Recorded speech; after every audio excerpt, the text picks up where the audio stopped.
Now at 6, a partnership between Pitt State and Safe House is solidified to help victims of sexual and domestic assault.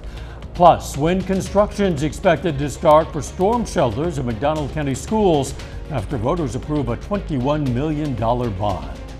The 4 states' most watched news starts now. April is National Sexual Assault Awareness Month. And now an agreement between Pitt State and Safe House aims to get more resources to victims. This is KOAM News at 6. KOAM's Bronte Sorotsky has how this new agreement will make help more accessible for the staff and students who are victims. Pittsburgh Safe House is a nonprofit that serves those dealing with domestic abuse, sexual assault, stalking, and provides them with services they need to be safe. Pitt State did have a campus advocate back in 2011. That was Brooke Powell, who now serves as the executive director for Safe House. And we would step in and help when needed. If it was an after-hours sexual assault examination, we could help with that. If the victim needed shelter or other housing options, we could help do that. We also helped file protection orders as needed, work with law enforcement, and things like that. This year, PSU's full-time victims advocate left and created an opportunity for PSU and Safe House to work closer together. When that position ended, campus reached out to us and we jumped right on board because we are here, we're providing services to victims, we're, every day we're working with victims. That's what we're here for, that's our mission. And so we jumped right back on board to be able to officially have that partnership again. Thanks to this partnership, students who need help will be able to get the assistance they need to be safe. And we've been doing this for a long time and helping wherever we can.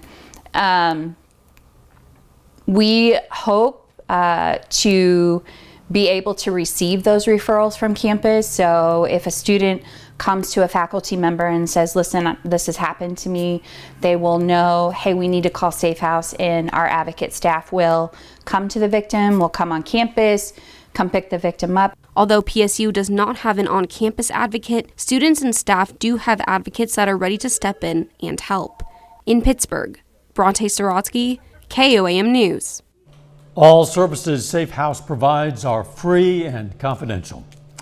Getting cooler out there. Let's check in with Doug Heddy. It is. It still turned out to be a nice day for us today, but temperatures cooler today compared to what we have seen over the past couple days. And we do have a lot of clouds which are increasing. You can even see a few little sprinkles and showers popping up. These aren't reaching the ground, but we are going to have chances for sprinkles or a random shower as we go through the next couple days. So we are going to get some clouds in here for us tonight as this big storm system continues to slowly spin and kind of push off toward the south and to the east. Temps overall pretty good. Most of us are sitting into lower 60s right now, but it's super windy. The winds really increased throughout the afternoon hours, kind of sustained in that 15 to 25 mile per hour range. And then we've had gusts at times 40, upwards of 45. So that's why we've had the fire danger, because the humidity is so low. We're going to drop back through the 60s, 50s, 40s, eventually upper 30s later on tonight. So kind of chilly, stays kind of chilly the next few days.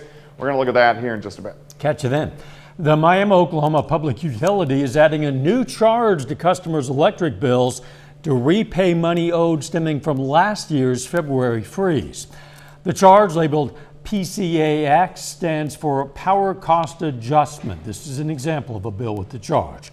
Officials say it'll cost customers about $4 to $6 per month, depending on usage. The new charge will be added to bills starting in June and will likely last for 3 to 4 years.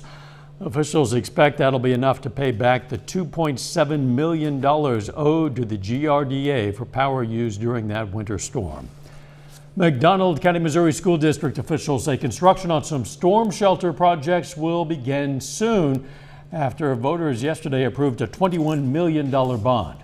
It'll fund storm shelters at 6 of the district's campuses. Officials say these are not FEMA shelters, but they are strong enough to withstand a tornado.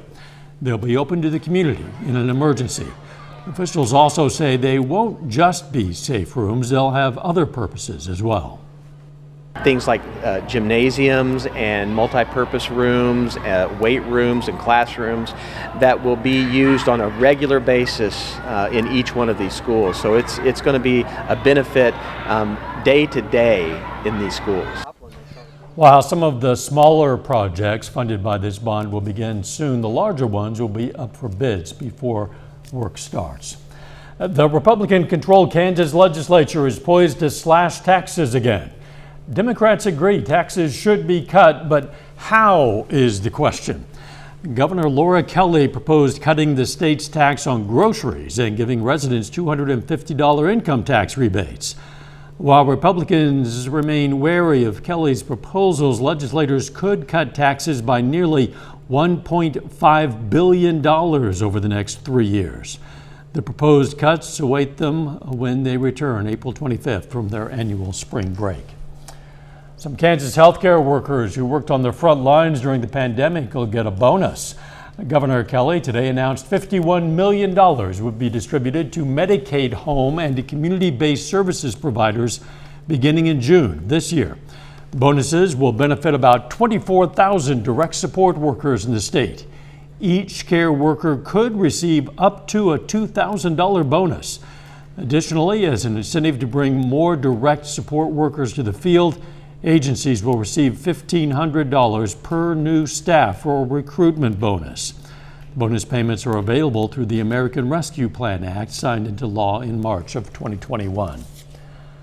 Oklahoma State Treasurer Randy McDaniel says revenue collections in March were up nearly 23% from a year earlier, pushed by an expanding economy, rising wages, and inflation. McDaniel says the state collected $1.38 billion last month. Revenue from income taxes, sales and use taxes, and the tax on oil and gas production each increased over levels from 1 year ago. Coming up, a Joplin man turns his life experiences into a book. We're going to learn about his story. Plus, how guitar lessons have struck a chord with a group of Missouri veterans. Joplin resident Jimmy Davis has faced a lot of hardships in his life, from his childhood orphanage burning down to him becoming an amputee 2 years ago. Well, he's chosen to have a positive outlook on his life, and now he's writing a book about it. As he was putting the book together, he found some help in Crowder College student Kirsten Humphrey, who has helped him format the book. He also says he got inspiration from Facebook. Lost my leg, and I got thinking I started telling people on Facebook about all my experiences through my childhood of being raised in an orphanage and different things that happened to me during my life. And so they said, write a book.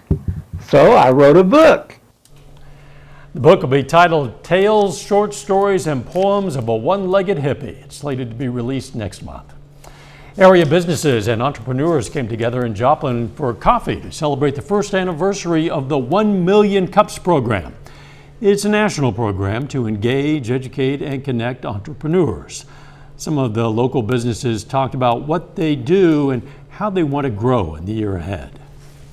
1 Million Cups is a initiative put forth by the Kauffman Foundation to help educate, connect, and really engage entrepreneurs. And that's what's been happening in the Joplin area.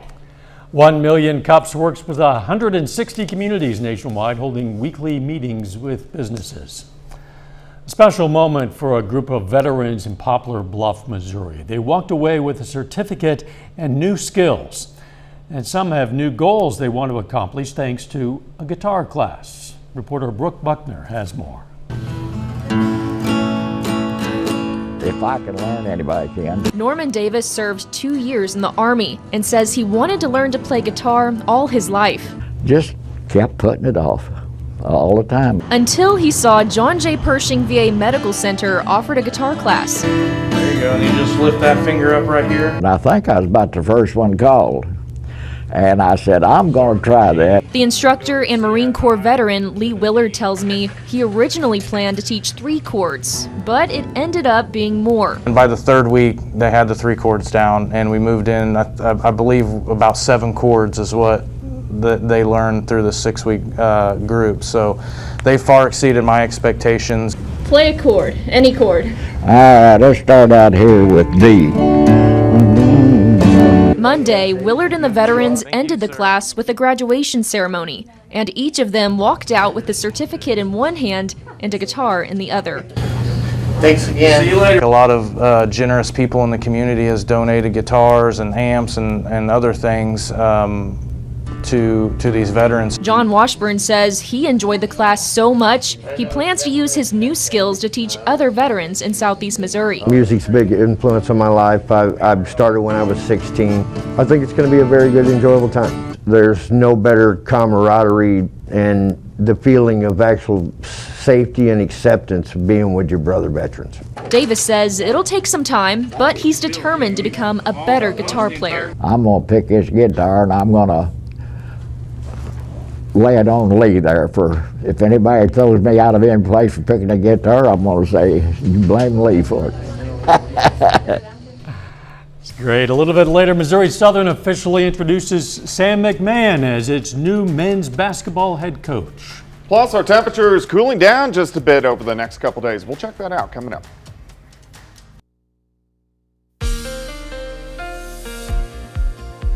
Well, a little bit cooler for us today, but still it actually turned out to be a pretty good day as we have partly sunny skies, temps into the mid-60s for highs, but we are going to cool back down a little bit more over the next couple days, plus the winds are going to stay kind of strong. Overall, the weekend looks good. Thunderstorm chances increasing for next week. Some of those strong, maybe severe. Of course, you can get my long-range forecast on my month-long blog. That is KOAMnewsnow.com. Here's a live shot. This is our Lander Chevrolet tower cam. So on the southeast side of the city, so we're looking at I-44 going eastbound, looking to the southeast. Looks pretty good. Roads are dry, are going to stay dry as we go through the overnight hours tonight. Temps into the 60s. We are going to fall back. It is windy too. Look at these northerly winds really increasing throughout the afternoon. But these are sustained winds in that 20 to 30 mile per hour range. And then you get winds gusting at times 40, 45 miles per hour. And our humidity is just bone dry. So that's why we have a little bit of fire danger out there. Sitting at 62, it's windy. Look at that humidity. It's 19%. Through the evening hours, we slide back through the 50s, 40s, eventually upper 30s later on tonight. So it is going to be a cold night. And we've had some clouds increasing over the past couple hours. You can see some spotty showers, but the humidity is so low, those are not reaching the ground. They're not going to tonight. Some of these showers, once you get into parts of Nebraska and Iowa, those are reaching the ground. But this huge storm system just taking its good old sweet time over the next couple days. Area of low pressure will kind of slide to the south and to the east. So we're going to stay kind of cold on the backside. We're going to have some clouds. We're going to have some sprinkles, a random shower, maybe a few flurries, especially as we get into tomorrow night and Friday. In and out of the clouds for us tonight. Chilly. We drop back upper 30s. As we go through the day tomorrow, we'll stop about the noon hour. Clouds thickening up again. And again, a random sprinkle, random shower. Temperatures cooler. We're only going to go into the 50s. For highs. 38 to start, 52 by noon. High temp at 56. Northerly winds still windy at about 10 to 20. Tomorrow night, a lot of clouds. Again, a random sprinkle. Maybe a few flurries, even trying to work in by Friday morning. Clouds stick around Friday, so another chilly day. Then finally, we clear out Friday evening, but our temperatures take a dip Friday night. So we are going to have a freeze. We'll probably drop 28 to about 30 by Saturday morning. So we'll have to watch out for that. Also, the winds stay pretty strong. They diminish a little bit tonight. They increase again tomorrow. These are a wind gust in that 30 to 40 mile per hour range once again. Saturday looks pretty good. Back into the 60s and then 70s on Sunday. A line of thunderstorms late Sunday. Some of these could be strong, possibly severe. Front drops through on Monday, so just showers. It lifts back in, so late Tuesday, strong, possibly severe thunderstorms. So we got to watch that next week with at least a couple days that we could have strong to severe thunderstorms. But it's not screaming severe weather, but the threat is there. The date that kind of screams it is about April 21st, April 22nd. So that's still a couple weeks away. 56 tomorrow, 51 Friday. Overall, the weekend looking pretty good. Over the coming days, possibility of flurries. Yeah, by Friday morning. Yeah. Severe weather. Yeah, all over the 70s. place. Yeah. Good grief. Thanks, Doug. Hey, when severe weather strikes, you want to stay informed. You can do that by scanning this QR code. You can do it right now. You have that phone in your hand or pocket? This is the time to scan it. It's going to take you to the KOAM News Now YouTube page. That's where our weather team is going to be live streaming during severe weather events to give you updated information. And while you're there, be sure to subscribe and ring the bell for notifications. Still ahead, Carthage baseball aims to go 2-0 in pool play in the Bill O'Dell tournament, and Missouri Southern introduces its next men's basketball coach. Jacob Leonard has that and more up next.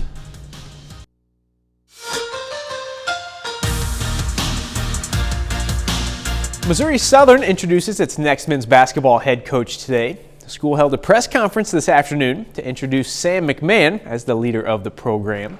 Now, McMahon is the 7th head coach in Missouri Southern men's basketball history. He spent the last 2 seasons as an assistant coach at Southeast Missouri State, but before that, he was an assistant and associate head coach for the Lions from 2014 to 2020. Now here's McMahon on getting the job and this afternoon's introduction. It was surreal, to be honest with you. It was such a blessing, and I'm so just thankful for Rob Mallory and Dr. Van Galen for giving me the opportunity to lead one of the best D2 programs in the country. I can't wait to get started. It just felt like I was talking to somebody that I had known for years, and it was the first time I'd met Sam. And so when we talked about philosophy and vision for the program, and it just, there was so much in common in what we wanted for Missouri Southern men's basketball, and it just that resonated with me. And I came home and I thought to myself, man, this guy might be a rock star. The Bill O'Dell baseball tournament continues today in Carthage. There are 2 games on the schedule tonight, including the hometown Tigers facing Monette. Carthage looking to go 2-0 in pool play after rolling by Seneca on Monday. Monette's got the lead here. Alex Huntress extends that lead, gets it to shallow center. 2 runners score for the Cubs. It's 5-2. But then Parker Copeland gets a big 2-out hit for Carthage off the wall and right. 2 Tigers come across home plate. Copeland in there safely for the triple. Later, we're all tied up. Josh Wallace goes deep for the Cubs. Monette takes back a 2-run lead. It's 8-6, but Carthage keeps fighting. 6th inning within 1. Nate Norberry puts it through the gap for an RBI single. Game's back to a tie, and then Logan Carmichael grounds out, but that'll be enough to send Norberry home. And that ends up being the winning run. Carthage battles past Monette 9-8. Now in the nightcap in Carthage, it's Carl Junction and Mount Vernon. CJ fresh off a 10-3 win over Nevada to open up the tournament. That one just getting started with no score in the first. We'll have highlights right here tonight at 10. Finally, Southeast Kansas Pittsburgh High School softball on the road against Chanute tonight in their SEK League opener. That one's still going, but Chanute has opened up a big lead in the 6th. The Comets lead Pittsburgh right now 14-5 in the bottom of the 6th. And that's it for sports. We're back with more news after this. Take time now to honor a local veteran. Floyd Baker served in the U.S. Navy from 1956 to 1960. The Webb City native was stationed in the Mediterranean on the USS FDR. And we salute Petty Officer 3rd Class Floyd Baker, a 4-state hero. It's windy out there and it's getting cooler. It is. It's going to stay windy throughout the overnight hours tonight. The winds are going to back down a little bit, but increase again for us tomorrow. But yeah, highs only into the 50s the next couple days, only about 50 on Friday. Could even have a few snowflakes out there during the morning hours. But then the weekend turns around, looks pretty good. We'll take that. Final sports note. We talked to Sam McMahon today, obviously, about being the new men's basketball head coach at Missouri Southern. We're going to post that full interview on our website later on this evening. Looking forward to that. Thanks for joining us. We'll see you right back here for KOAM News at 10. Let's make it a great evening.